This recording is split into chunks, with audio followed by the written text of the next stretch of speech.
Hello दोस्तों, नमस्कार। स्वागत है आपका हमारे शो द मनोज वत शो में। दोस्तों, एक ऐसी खबर आई है डॉक्टर अब्दुल कलाम आइलैंड से, जो पाकिस्तान के लिए बड़ी बुरी खबर है दोस्तों, क्योंकि भारत ने प्रोजेक्ट कुशा का सफल परीक्षण किया है और यह खबर जो है पाकिस्तान के लिए बहुत ही बुरी खबर है। पाकिस्तान के अब दिन जो है उंगलियों पे शेष बचे हुए। 3, 2, 1, now. Taken off. भारत के मिशन चक्र सुदर्शन 2035 के मल्टी लेयर्ड जो सुरक्षा है उसके ढांचे की गहराई को तय करता है। दोस्तों, 23 जुलाई 2026 ये वही ऐतिहासिक दिन है जिस दिन डीआरडीओ ने ओडिशा के Doctor APJ Abdul Kalam Island से स्वदेशी long range surface to air defence जो है मिसाइल प्रणाली, मतलब कि LRSAM प्रोजेक्ट कुशा का सफल परीक्षण कर लिया है। मतलब ये long range surface to air missile है जो है भारत के जो है सुरक्षा में चाक चौवन बंदोबस्त जो है सुनिश्चित करेगा। इस ये प्रोजेक्ट कुशा है, इसकी सफल उड़ान परीक्षण संपन्न कर लिया गया है। बंगाल की खाड़ी के ऊपर अत्यधिक ऊंचाई और गति से आते हुए एक इलेक्ट्रोमैग्नेटिक सिमुलेटेड स्टेल्थ टारगेट को, मतलब एक ऐसा टारगेट था, इलेक्ट्रोमैग्नेटिक स्टेल्थ टारगेट था, जिसको इस मिसाइल ने पिन पॉइंट एक्यूरेसी से जो है नष्ट किया है और सफलता का परचम लहरा दिया है। यह परीक्षण भारत की रक्षा क्षमता और डिप्लोमेटिक जो है सटीकता का सबसे बड़ा प्रमाण बन के सामने आया है, जो भारत को अमेरिका, रूस, इजराइल और फ्रांस जैसे चुनिंदा एलीट क्लब में भारत को ला करके खड़ा कर दिया है और दुनिया को बता दिया है कि भारत बैक टू बैक रक्षा जो है मामलों में एक से एक नए प्रयोग कर रहा है, एक से एक नए हथियार बना रहा है और ये हथियार पाकिस्तान की नींव को हिला करके रख देगा। अगर पाकिस्तान निगाह भी उठाएगा ना, तभी हथियार जो है उनकी तरफ चल जाएगा। एक ऐसा ऑटोमेटिक डिफेंस सिस्टम है जहां पर हमारी जरूरत नहीं है कि हम उसको चलाएं। ये एक ऐसा सिस्टम है, अगर पाकिस्तान कोई भी नापाक इरादा रख करके अगर मिसाइल को दुरुस्त भी करना शुरू करेगा, अपना भारत की तरफ अगर उसका जो है रुख भी करने की कोशिश करेगा, तब ये हमारा जो है सुदर्शन जो हमारा अभेद सिस्टम है और आप जो है कुशा है, ये अलर्ट हो जाएगा और ऑटोमेटिक अगर मिसाइल भारत की तरफ बढ़ती है तब उसको ऑटोमेटिक स्वाहा कर देगा उन्हें के जो है क्षेत्र में जाकर के। अब आप बात करेंगे कि भारत के पास में तो यार एक एयर डिफेंस सिस्टम है जिसका नाम S-400 है, S-400 एयर डिफेंस सिस्टम है, जिसको जो है हमारे मित्र राष्ट्र रूस ने दिया है। और जब इतना बड़ा, मतलब S-400 जो है दुनिया का सबसे अच्छा और सटीक एयर डिफेंस सिस्टम है, जो 400 किलोमीटर तक मार करता है, 40 से 400 किलोमीटर तक। लेकिन अगर हमारे पास में S-400 जैसा सिस्टम है जिसने ऑपरेशन सिंदूर में जो है अपनी सटीकता का परचम दिखाया है, उसके बावजूद S-400 के बावजूद यह कुशा बनाने की जरूरत क्या पड़ी, यह आप बात करेंगे और इसका विश्लेषण पहले ही कर लेते हैं कि S-400 को बनाने की जरूरत क्यों पड़ी डीआरडीओ को। देखिए मेरे भाई, कोई कितना भी अच्छा दोस्त हो, अगर दूसरा देश है, जैसे रूस एक हमारा बहुत ही जो है करीबी साझेदार है, लेकिन कभी कभी स्थिति अलग होती है। मतलब अगर भारत किसी भी समय युद्ध में फंसता है, खास करके भारत अगर कोई युद्ध लड़ेगा तो अब जो है पाकिस्तान और चीन के साथ उसको एक साथ लड़ना होगा, मतलब डबल फ्रंट पे लड़ना पड़ेगा। और ऐसे में अगर हमें कोई तकनीकी जो है इंटीग्रेशन करने की जरूरत पड़ गई S-400 में, तब बड़ा मुश्किल हो जाएगा, क्योंकि युद्ध के दौरान अगर हम रूस से कहेंगे कि इसमें कुछ टेक्निकल इंटीग्रेशन कर दीजिए ताकि हम जो है चीन जो है हमें इंटरसेप्ट ना कर पाए, तब उस समय, क्योंकि चीन बहुत ही धोखेबाज है, वो हमारे रडार सिस्टम को ही जो है एक तरह से वो जो है लॉक कर देगा, जैम कर देगा।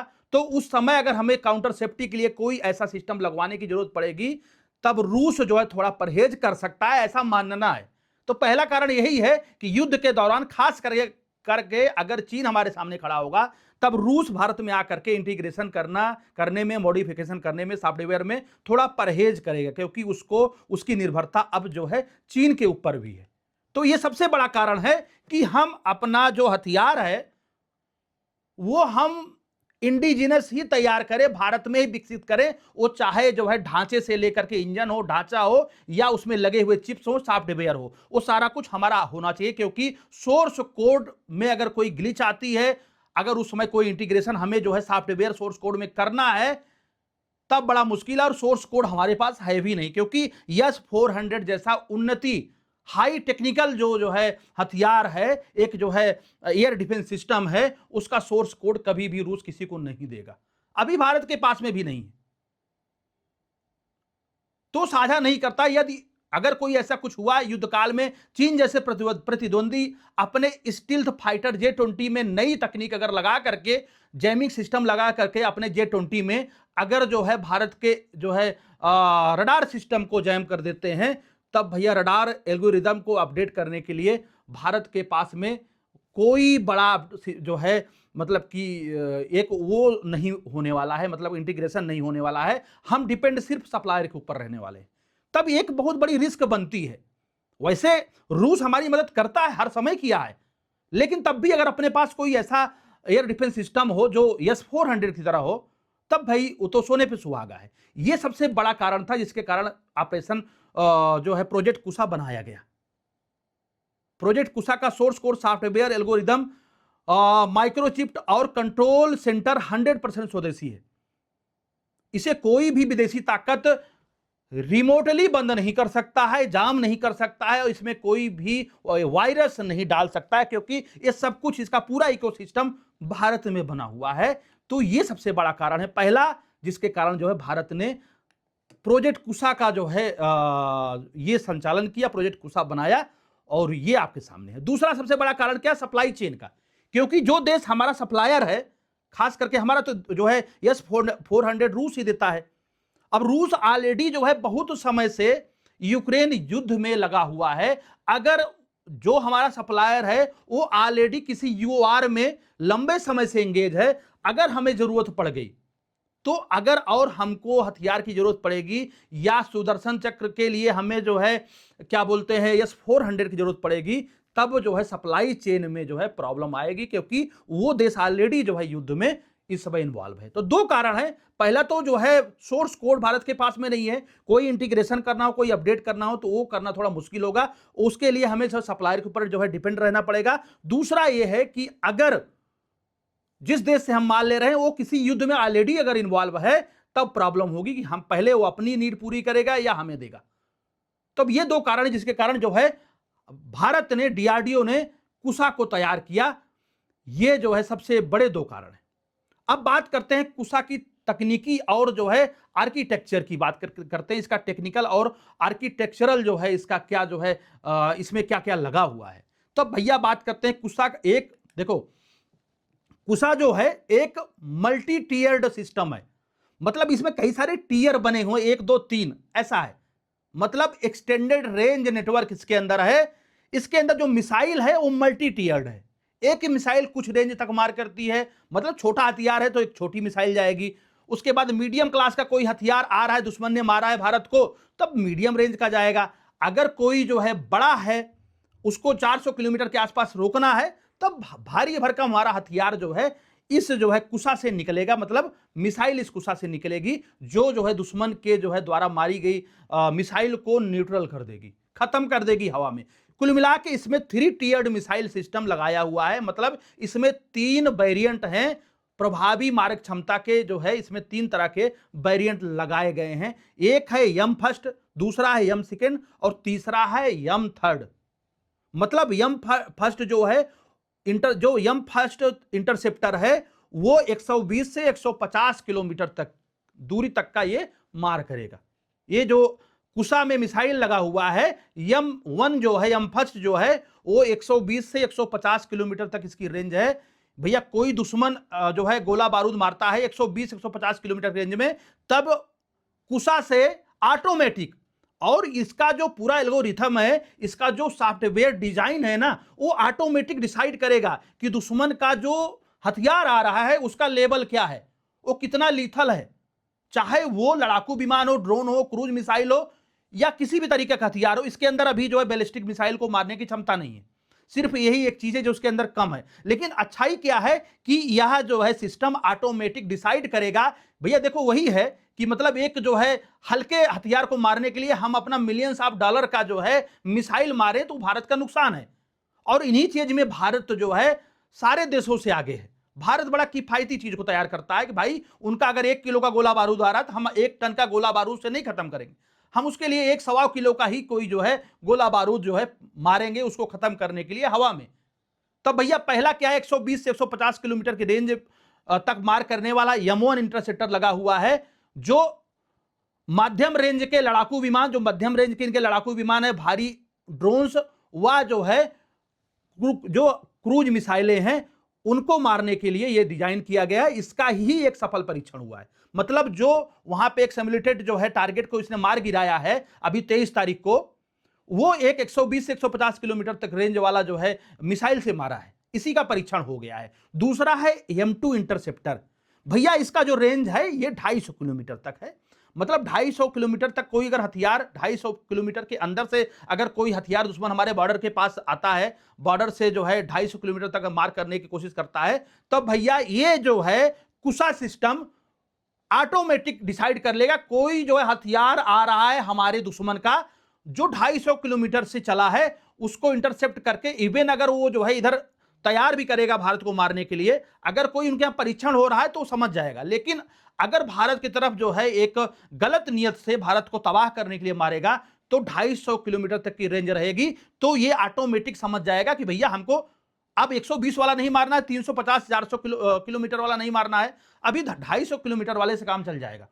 मल्टी टियर्ड है, इसमें कई सारे मिसाइल सिस्टम है। तब भैया ये 250 किलोमीटर तक मार करेगा।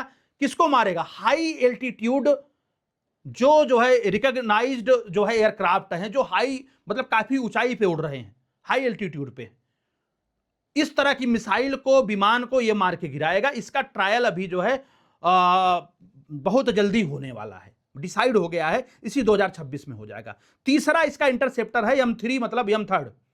ये भारी भरकम है भाई। ये इंटरसेप्टर 350 से 400 किलोमीटर की रेंज में अगर कोई खतरा है, कोई बैलिस्टिक मिसाइल है, कोई हाइपरसोनिक ग्लाइडर व्हीकल है, हाइपरसोनिक ग्लाइडर्स व्हीकल है, मतलब जिसका पाथ जो, जिसका ट्राइजेक्टरी जो है चेंज होता रहता है। सबसे बड़ी बात क्या है, इसके अंदर एक ऐसा नोज लगा हुआ है जो पलक झपकते, ये मिसाइल जो कुसा की मिसाइल है, ये पलक झपकते अपना जो है दिशा तुरंत परिवर्तित कर लेगा। मतलब अगर कुसा ने किसी जो है हथियार, दुश्मन के हथियार को खत्म करने के लिए M1, M2, M3 मिसाइल को अगर मारा है, तब मेरे भाई अगर जो है दुश्मन का जो फाइटर प्लेन है या मिसाइल, जो गाइडेड मिसाइल है, अगर वो दिशा बदलेगी, तब ये भी दिशा बदल के उसको जब तक नहीं मार देगा तब तक पीछा करेगा भाई साहब। निस्तानाबूद करने के पहले ये मिसाइल नहीं आने वाला है। तो मतलब ऐसा सिस्टम है, दुश्मन अगर जो है पैतरे मारेगा, ग्लाइड करेगा, तब ये मिसाइल जो है कई सारे सेंसर के जरिए, कई सारे रडार सिस्टम के जरिए कैलकुलेट करके उसको मार ही गिराएगा। इसकी पक्की गारंटी है। तो भाई साहब ये 400 किलोमीटर तक मार करेगा। इसकी भी टेस्टिंग M3 की जल्दी होने वाली है। तो मतलब M1, M2, M3 जो है इसमें जो है रेंज वाली मिसाइल है, इंटरसेप्टर लगा हुआ है। अलग अलग दूरी के लिए अलग अलग मिसाइल, अलग अलग हल्के, भारी और हाई एल्टीट्यूड के लिए, ग्लाइडर व्हीकल के लिए अलग अलग मिसाइल निकलेंगी जो मार करेंगी। मतलब जो हमारा चक्र सुदर्शन तैयार हो रहा है उसका बहुत बड़ा हिस्सा है कुसा। ये जो है 120 से लेकर 400 किलोमीटर तक मार करेगा। उसके अगर कम रेंज की अगर कोई मिसाइल है तो उसके लिए आकाश तीर वगैरह है, वो जो है फिर फायर होगा। मतलब हम जबरदस्ती का एक हल्के जो है ड्रोन्स के लिए हम मिलियंस ऑफ डॉलर का जो है मिसाइल नहीं मारेंगे। जैसा हथियार दुश्मन का हमारे पास से, वैसा ही एयर डिफेंस सिस्टम से हथियार निकलेगा भाई साहब। ये एक बहुत बड़ा सिस्टम है। आप जरा सोचिए, अमेरिका के पास में पैट्रियट है, लेकिन भाई अगर वो एक तरफ, जिस तरफ उसका मुंह है उसी की तरफ से आने वाली मिसाइल को मारता है, लेकिन ये 360 डिग्री घूम करके कहीं से भी मिसाइल चलेगी, ये उसको मार के गिराएगा। ये है डीआरडीओ का पावर, ये है भारत का पावर। ये भारत जो जिस हिसाब से मतलब हथियारों में और डिफेंस सिस्टम की जिस हिसाब से नई नई जो है तकनीक को खोज करके ला रहा है, दुनिया का सबसे बड़ा देश बनने वाला है। इसमें लगा हुआ क्या, इसमें उन्नत किस्म के जो है नेविगेशन और एरोडायनेमिक जो है टूल्स लगे हुए हैं। मतलब इसमें बहुत हाईली एडवांस जो है नेविगेशन सिस्टम और एरोडायनेमिक्स टूल्स लगे हुए हैं। और ये काम कैसे करता है, पहला भैया ये जो इसका काम करने का तरीका है, पहला तरीका हिट टू किल तकनीक इसमें लगी हुई है। हिट टू किल टेक्नोलॉजी पे ये काम करता है। मतलब जैसा कि पुरानी मिसाइलें, जो पारंपरिक मिसाइलें हैं, वो लक्ष्य के पास जाती हैं, दुश्मन की मिसाइल के पास जाती हैं, कुछ पहले एकदम करीब जाके फट जाती हैं, जिससे क्या होता है जब वो मिसाइल ब्लास्ट करती है, जो हमारे एयर डिफेंस सिस्टम वाली है, तो उनके मिसाइल को भी ब्लास्ट कर देती है। लेकिन उसका जो ड्रॉबैक है, अगर वो हमारे सीमा के अंदर घुस गए हैं तो उसका मलबा वहीं पे आकर के गिरता है। लेकिन ये जो कुसा मिसाइल है, ये जो है हिट टू किल सिद्धांत पे काम करती है। ये जो है काइनेटिक मतलब गतिज एनर्जी पर, काइनेटिक एनर्जी के ऊपर सीधा काम करती है, सीधे जाकर के लक्ष्य पे डायरेक्ट टकरा जाती है। और इसमें कोई भारी भरकम जो है बारूद नहीं होता है, सिर्फ ये काइनेटिक एनर्जी से टकराने के कारण उस मिसाइल को, दुश्मन की मिसाइल को खत्म कर देती है, बिल्कुल जला देती है, राख नीचे गिरता है। इससे अभी क्या है कि इसमें अगर बारूद नहीं डाला गया है तब इसका जो है वजन कम होता है, जिससे इसकी मारक क्षमता ज्यादा बढ़ जाती है। मतलब इसकी अगर गति की बात करूं तो 5.5 मैक तक इसकी गति है, आने वाले समय में बढ़ सकती है। ठीक है ना। हाइपरसोनिक जो है एक तरह से ये इंटरसेप्टर मिसाइल है, और इसमें एक हाईली एडवांस सिस्टम लगाया गया। पहले तो हिट टू किल सिस्टम पे काम करती है, डायरेक्ट जाएगी, काइनेटिक एनर्जी से डायरेक्ट हिट कर जाएगी। हल्की मिसाइल है, इसमें बारूद नहीं है, ये लड़ेगी और वहीं पे ध्वस्त कर देगी दुश्मन के मिसाइल के, दुश्मन के इरादों को वहीं पे ध्वस्त कर देगी। उसके बाद में ये थ्रस्ट बैक्टरिंग नोजल इसमें लगा हुआ। थ्रस्ट बैक्टरिंग नोजल का मतलब ये हो गया, उड़ान के दौरान अत्यधिक गति में भी, कितनी भी गति हो, आप जानते हैं अगर किसी भी चीज की ज्यादा गति होती है तो उसको मोड़ना आसान नहीं होता है। हम गाड़ी चलाते हैं, बहुत ज्यादा स्पीड में अगर मोड़ते हैं तो बहुत ज्यादा रेडियस हमें लेना पड़ता है। तो अगर किसी भी ऑब्जेक्ट की गति बहुत ज्यादा होगी तब उसको शार्प टर्न लेने में, शार्प टर्न एकाएक मुड़ने में जो है बहुत ज्यादा परेशानी होती है। लेकिन इसमें जो है थ्रस्ट बैक्टरिंग लगा हुआ है, मतलब थ्रस्ट बैक्टरिंग नोजल लगा हुआ है, जिससे क्या है कि यह उड़ान के दौरान अत्यधिक गति में, मतलब सुपरसोनिक स्पीड में भी यह मिसाइल अपनी दिशा को तुरंत बदल लेगी। और इसके लिए इसके पास में एक अभूतपूर्व क्षमता है। मतलब अगर दुश्मन का जो गाइडेड जो है वेपन है, अगर वो मुड़ेगा इधर उधर, तब ये भी जो है सांप की तरह, नागिन की तरह लहरा के उसको जाकर के ध्वस्त कर देगा, क्योंकि इसमें थ्रस्ट बैक्टरिंग नोजल लगा हुआ है। थ्रस्ट बैक्टरिंग नोजल से लगे हुए हैं। उसके बाद में एक तीसरा सिस्टम क्या इसमें लगा हुआ है, इसमें जेन बेस्ड और AESA रडार व सीकर लगा हुआ है। मतलब क्या हो गया, जेन का मतलब हो गया गैलियम नाइट्राइड। मतलब इसमें जो रडार है गैलियम नाइट्राइड पर जो है आधारित स्वदेशी एक्टिव इलेक्ट्रॉनिकली जो है स्कैंड एरे लगा हुआ है, AESA। मतलब AESA वाला रडार लगा हुआ है। इसकी तीव्रता और फ्रीक्वेंसी जो है, इसकी तीव्रता इतनी ज्यादा है, फ्रीक्वेंसी जंपिंग इतनी जो है ज्यादा है, इतनी अच्छी क्षमता इसके अंदर है, जिसके कारण इसे जैम कर पाना है। मतलब इसमें फ्रीक्वेंसी जंपिंग है, एक सेट फ्रीक्वेंसी को नहीं निकालता है, फ्रीक्वेंसी जंप करती है, जिसके कारण जो है दुश्मन जो है कभी इसको जो है जाम नहीं कर पाएगा, इसको जो है लॉक नहीं कर पाएगा, जाम नहीं कर पाएगा। इसका मतलब यह हो गया कि मिलीमीटर वेव AESA सीकर सक्रिय होकर के इसमें जो लगा हुआ है, अगर इसको दुश्मन का जो विमान है, अगर कोई उसमें सिस्टम लगा है, अगर उसको जो है हमारे सिस्टम को जैम करना चाहेगा, AESA को जाम करना चाहेगा तो कर नहीं पाएगा। ठीक है ना। अंतिम चरण में इसका मिलीमीटर वेव, मतलब मिलीमीटर वेव AESA सीकर जो है एक्टिव इलेक्ट्रॉनिकली स्कैंड एरे जो है, वो सक्रिय होकर के स्टील्थ टेक्नोलॉजी जो विमान हैं उनको भी पकड़ लेगा। मतलब जैसे चाइना का G20 है, ऐसे RCS वाले स्टेल्थ जेट्स जो भी हैं उनको सबको ये पकड़ के लॉक कर देगा और खत्म कर देगा। ये इसके अंदर कुशलता और काबिलियत है। अब उसके बाद में चौथी बात अगर करता हूं तो इसमें क्या लगा हुआ है, इसमें जो है जो इंडियन सैटेलाइट नेविगेशन सिस्टम है वो इसमें लैस है। मतलब अगर ये हमारा सिस्टम जो है सैटेलाइट नेटवर्क, मतलब जो इंडिया का IRNSS है उसके सैटेलाइट नेटवर्क और ग्राउंड रडार से मतलब रियल टाइम जुड़ा रहेगा, उससे जानकारी जो है इसको प्राप्त होती रहेगी, जिससे बहुत ही एक्यूरेसी से दुश्मन के पैतरे को, ग्लाइडिंग को भी जो है पहचान करके, स्टील्थनेस को भी पहचान करके दुश्मन के विमान को, क्रूज मिसाइल को, हैवी जो है ड्रोन्स को खत्म कर देगा। दुश्मन कितनी भी चालाकी कर ले, लेकिन कुसा का मतलब है 100% जो है दुश्मन के इरादे को ध्वस्त करना, दुश्मन के मिसाइल को ध्वस्त करने की अभूतपूर्व क्षमता।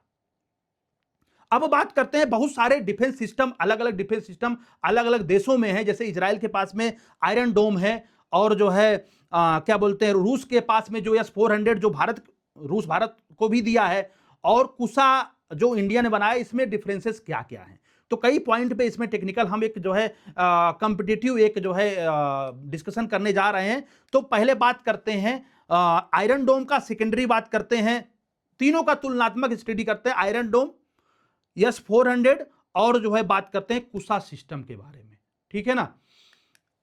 तो भैया पहली बात करते हैं इसमें सिस्टम टाइप क्या है। तो भैया आयरन डोम जो है वो पॉइंट सिस्टम पे आधारित है, मतलब एक पॉइंट सिस्टम पे ही काम करेगा, एक जगह जो लॉक हो गई वहीं काम करेगा।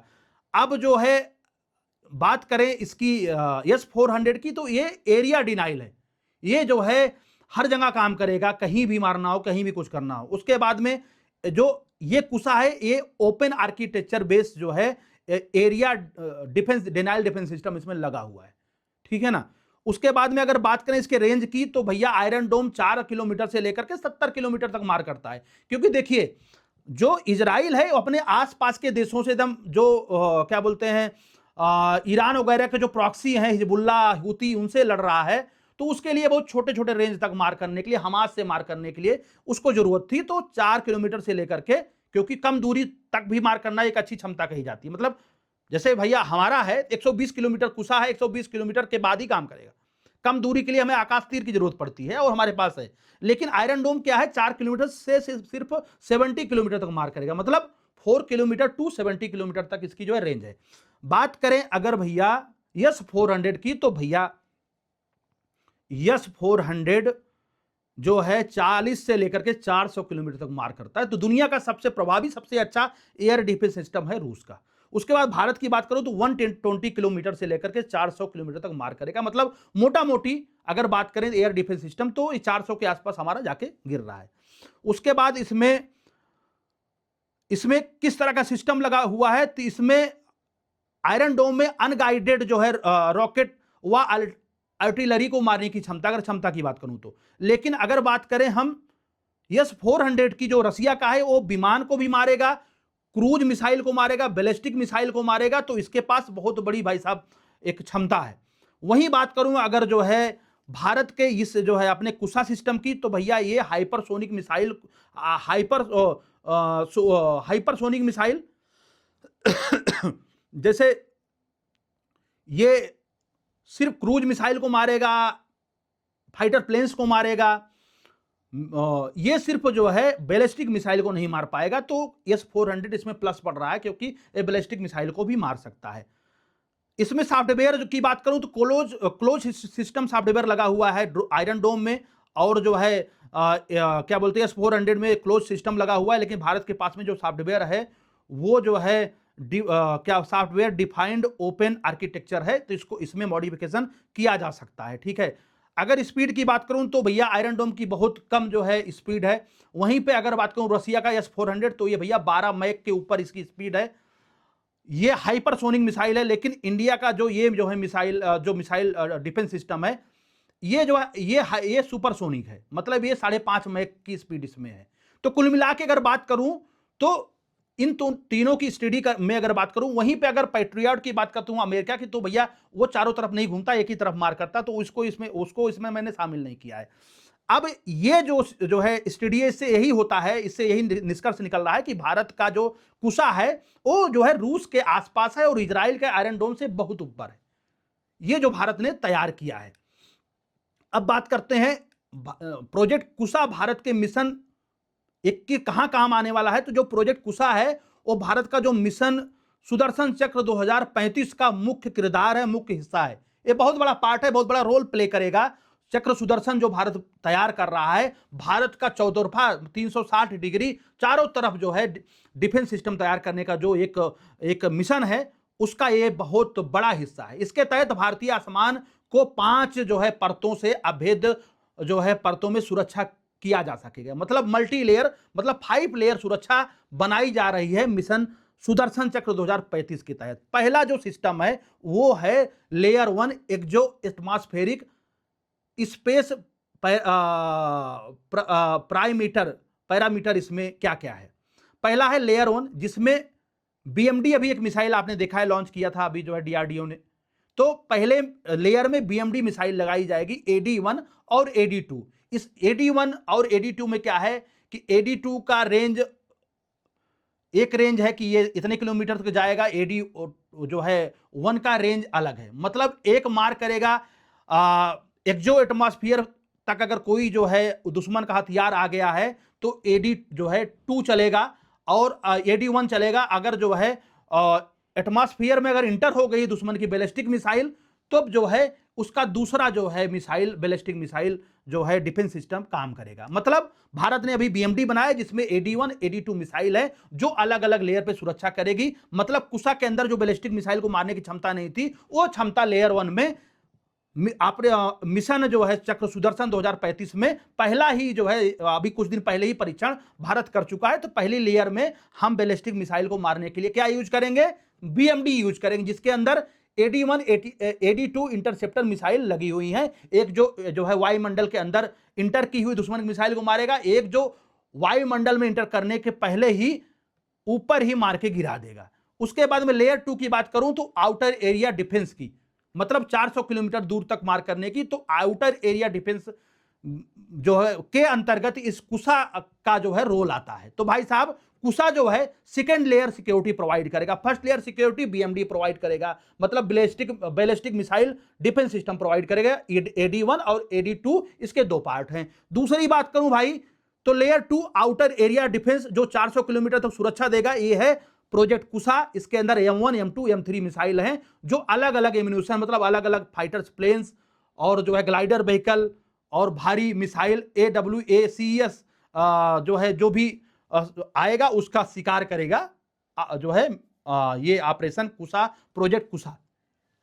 फर्स्ट लेयर बीएमडी हो गया, सेकेंड लेयर हो गया कुशा, और तीसरे लेयर की बात करूं तो भाई साहब मीडियम रेंज डिफेंस सिस्टम है, जिसके अंतर्गत MRSAM मतलब मीडियम रेंज सिस्टम काम करेगा, जिसको बराक 8 और नई पीढ़ी की आकाश NG मिसाइलें जो है थर्ड लेयर पर जो है चक्र सुदर्शन के अंदर जो है तैनात की जा रही हैं। फोर्थ लेयर की बात करूं तो यहां पे शॉर्ट रेंज कमांड नेटवर्क जो है वो काम करेगा। मतलब short range command network fourth सुरक्षा में तैनात है, जिसके अंतर्गत आकाश तीर आता है। मतलब आर्मी का ऑटोमेटेड नेटवर्क जो रडार को आपस में जोड़ करके, मतलब इंटीग्रेट करके, वो जो है इतना अच्छा फ्रेंडली फायर करता है जो दुश्मन के जो है दुश्मन को निस्ता नाबूद कर देगा शॉर्ट रेंज में। मतलब 124 किलोमीटर के 125 किलोमीटर के बाद में 120 किलोमीटर से लेकर 400 किलोमीटर तक कौन काम करेगा? यहां पे काम करेगा कुशा। शॉर्ट रेंज में कौन काम करेगा? यहां पे आकाश तीर काम करेगा। और अगर बात करूं पांचवें लेयर की तो यहां पे भाई साहब एक नया चीज आ रहा है जिसको जो है दुर्गा 2 कहते हैं, डायरेक्ट एनर्जी वेपन इंटरनल क्या प्रीमेटर यहां पे काम करेगा। प्रोजेक्ट दुर्गा 2 मतलब हाई एनर्जी लेजर और माइक्रोवेव हथियार, मतलब वही लेजर बीम से जो है सुरक्षा की जाएगी। तो भारत जो तैयार कर रहा दुर्गा 2 वो हाई एनर्जी लेजर और माइक्रोवेव हथियार है जो मिसाइल दागे बिना कुछ दागे ड्रोन को जो है, ड्रोन स्वार्म्स जो होते हैं जहां पे बहुत सारे दुश्मन क्या करता है कि क्या बोलते हैं डिफेंस सिस्टम को इंगेज करने के लिए बहुत सारे फॉल्स ऑब्जेक्ट भेजता है, बहुत सारे छोटे छोटे ड्रोन से भेजता है, जिसको ड्रोन स्वार्म कहते हैं, भेजता है, जिससे जो है डिफेंस सिस्टम भ्रमित हो जाएगा। तो यहीं पे हमारा ये लेजर सिस्टम काम करेगा और दुश्मन के ड्रोन्स को, हथियार को यहां पर जो है मार के खत्म कर देगा। तो भाई साहब, पाकिस्तान पर नियंत्रण, अगर ए टू एडी स्ट्रेटजी की बात करूं, राजस्थान या पंजाब की सीमा पर कुसा की तैनाती से इसका 400 किलोमीटर का दायरा जो है, अगर हम राजस्थान पंजाब में हम कुसा को तैनात करते हैं तो जो इसका 400 किलोमीटर का रेंज है ना, वो लाहौर, सरगोधा, इस्लामाबाद और रावलपिंडी का एयरबेस को कवर करेगा। मतलब 90% पाकिस्तान हमारे रेंज में होगा। रणनीति के तहत पाकिस्तान के F-16 या J-10C रनवे से टेक ऑफ करते ही रडार लॉक हो जाएंगे। मतलब अगर जो है पाकिस्तान का जो विमान है जिसको भारत मार के गिराया था, अगर इनका विमान भारत तरफ बढ़ने की कोशिश करेगा, जैसे रनवे से टेक ऑफ करता है, ये हमारे डिफेंस सिस्टम उनको देख रहे होते हैं मल्टी लेयर जो है सुरक्षा के तहत। हम इनको तभी लॉक कर लेंगे जब F-16 या J-10C वहां से उड़ेगा। चीन के J-20 को जो है भी ये बहुत बड़े सबक सिखा सकता है। मतलब तिब्बत एयरबेस से उड़ान भरने वाले चीनी विमान LAC पार करने से काफी पहले ही हमारा जो गैन सिस्टम है वो रडार इसको पकड़ लेगा और उसके बाद अगर वो इधर बढ़ने की कोशिश करेंगे तो उनको उन्हीं के क्षेत्र में हवा में उनको उड़ा देगा। मतलब इसके अंदर AICCS एवं AI इंटीग्रेशन है। कुसा भारतीय सेना के लिए integrated air command and control system है। मतलब Indian air defence system command and control system है, AICCS। इसी से जुड़ा रहेगा कुसा सिस्टम हमारा। मतलब भारत के integrated air command and control system से ये कुसा सिस्टम जुड़ा रहेगा, जिसके अंदर जो है आर्टिफिशियल इंटेलिजेंट लगा हुआ है, जो खतरे को का विश्लेषण कर लेगा और निर्णय लेगा कि हमको M1 चलाना है, हमको M2 चलाना है या हमको M3 दागनी है। ये डिसाइड करेगा कि दुश्मन का वार कितना भारी है। हल्का होगा तो M1, M2, M3 या और जो लेयर हमारे जो है चक्र सुदर्शन के हैं उससे उनको टेकल किया जाएगा। अब बात कर लेते हैं, भारत जिस तरह से आकाश तीर बना रहा है, बैलिस्टिक मिसाइल डिफेंस सिस्टम बनाया, जो है एक्सो एटमॉस्फेरिक और इनर एटमॉस्फेयर में काम करेंगे। उसके बाद में कुसा M1, M2, M3 के तहत जो है अलग अलग जो है इंटरसेप्टर मिसाइल को दागेगा। तो इस तरह का लेयर और जो है लेजर बीम तैयार कर रहा है। तब भाई साहब ये समझ लीजिए कि भारत के आकाश को भेदना जो है नेक्स्ट टू इम्पॉसिबल होगा भाई साहब। अब बात करते हैं इनकी, अगर भारत इस तरह का जो है हथियार बनाएगा तो बहुत बड़ा एक उद्योग भी खड़ा कर सकता है। मतलब अगर उद्योग की भागीदारी की बात करूं, ये मार्केट इकोनॉमिक्स की बात करूं तो इस पे क्या इंपैक्ट पड़ेगा, तो भाई साहब भारत इलेक्ट्रॉनिक्स लिमिटेड जो है, जो बेल है, और भारत डायनेमिक्स लिमिटेड BDL ने 2032 तक प्रति वर्ष 300 से 400 इंटरसेप्टर मिसाइलों के उत्पादन के लिए जो है मूलभूत जो स्ट्रक्चर है उसको जो है तैयार कर रहे हैं। मतलब सुविधाओं का जो है विस्तार शुरू कर दिए हैं। 2032 तक 300 से लेकर 400 इस तरह की मिसाइलें, इंटरसेप्टर मिसाइलें बनाई जाएंगी, जिनमें निजी क्षेत्र में, मतलब हमारे भारत के जो प्राइवेट कंपनियां हैं या MSME जो हैं, उनको शामिल किया जा रहा है। अब बात करते हैं हमारे शेयर मार्केट में। तो भैया निफ्टी डिफेंस इंडेक्स की बात करें तो भारत सरकार द्वारा 7.85 लाख करोड़ का बजट है। ये रक्षा के लिए आवंटन के साथ डिफेंस सेक्टर में भागीदारी का ग्रोथ है। निफ्टी इंडिया डिफेंस इंडेक्स ने पिछले 5 वर्ष में 56.5% CAGR का रिटर्न दिया है। म्यूचुअल फंड की बात करूं तो इसमें जो म्यूचुअल फंड का क्या एक्सपोजर है, तो भाई साहब निवेशकों के लिए Axis Nifty India defence index fund है, Motilal Oswal Nifty India defence fund है, और Aditya Birla Sun Life Nifty India defence index fund जैसे बहुत सारे विकल्प हैं जो है हमारे इस रक्षा विभाग को और जो है रक्षा में जो उद्योगीकरण हो रहा है उनको सपोर्ट कर रहे हैं। आप चाहें तो इसमें इन्वेस्ट कर सकते हैं। तो ये इतना बड़ा बाजार और इतना बड़ा इकोसिस्टम तैयार हो रहा है। आने वाले समय में भारत जो है बहुत बड़ा सप्लायर बनने वाला है इस तरह के अत्याधुनिक हथियार का।